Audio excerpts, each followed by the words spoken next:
ದೋಹಾದಲ್ಲಿರುವ western park ಅಂತಾರಾಷ್ಟ್ರೀಯ ಕ್ರೀಡಾಂಗಣದಲ್ಲಿ ನಡೆದ ಯುಎಇ ವಿರುದ್ಧದ ರೈಸಿಂಗ್ ಸ್ಟಾರ್ಸ್ ಏಷ್ಯಾ ಕಪ್ ಪಂದ್ಯದಲ್ಲಿ ಭಾರತೀಯ ಆಟಗಾರ ವೈಭವ್ ಸೂರ್ಯವಂಶಿ ಅಮೋಘ ಸಾಧನೆಗೈದಿದ್ದಾರೆ. ತಮ್ಮ ಟಿ20 ಚೊಚ್ಚಲ ಪಂದ್ಯದಲ್ಲೇ ವೇಗದ ಶತಕ ಗಳಿಸುವ ಮೂಲಕ ಕ್ರಿಕೆಟ್ ಅಭಿಮಾನಿಗಳ ಹುಬ್ಬೇರಿಸಿದ್ದಾರೆ. 14 ವರ್ಷ ಪ್ರಾಯದ ವೈಭವ್ ಸೂರ್ಯವಂಶಿ ಕೇವಲ 32 ಎಸೆತಗಳಲ್ಲಿ ಸ್ಫೋಟಕ ಶತಕ ದಾಖಲಿಸಿದ್ದಾರೆ. ಈ ಮೂಲಕ ಭಾರತೀಯ ಬ್ಯಾಟ್ಸ್ಮನ್ ಗಳಿಸಿದ ಎರಡನೇ ಅತಿ ವೇಗದ ಶತಕ ಇದಾಗಿದೆ. ಐಪಿಎಲ್ನಲ್ಲಿಯೂ ಆಡಿದ ವೈಭವ್ ಸೂರ್ಯವಂಶಿ ಕೇವಲ 35 ಎಸೆತಗಳಲ್ಲಿ ಸೆಂಚುರಿ ನಿರ್ಮಿಸಿದರು. ಪ್ರಪ್ರಥಮ ಓವರ್ನಿಂದಲೇ ಸಿಡಿಲಬ್ಬರದ ಬ್ಯಾಟಿಂಗ್ ಶುರು ಮಾಡಿದ ವೈಭವ್ ಕೇವಲ 14 ಎಸೆತಗಳಲ್ಲಿ ಅರ್ಧ ಶತಕ ದಾಖಲಿಸಿದರು. ಇದಾದ ಬಳಿಕ ಕೇವಲ 32 ಎಸೆತಗಳಲ್ಲಿ ಶತಕ ಗಳಿಸುವ ಮೂಲಕ ಸಾಧನೆಗೈದಿದ್ದಾರೆ.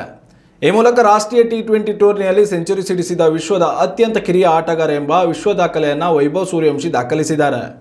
ಮಾತ್ರವಲ್ಲದೆ ಟಿ20 ಪಂದ್ಯದಲ್ಲಿ ಅತಿ ವೇಗದ ಸೆಂಚುರಿ ಬಾರಿಸಿದ ಅತಿ ಕಡಿಮೆ ವಯಸ್ಸಿನ ಆಟಗಾರ ಎಂಬ ಕೀರ್ತಿಯನ್ನು ತಮ್ಮದಾಗಿಸಿಕೊಂಡಿದ್ದಾರೆ.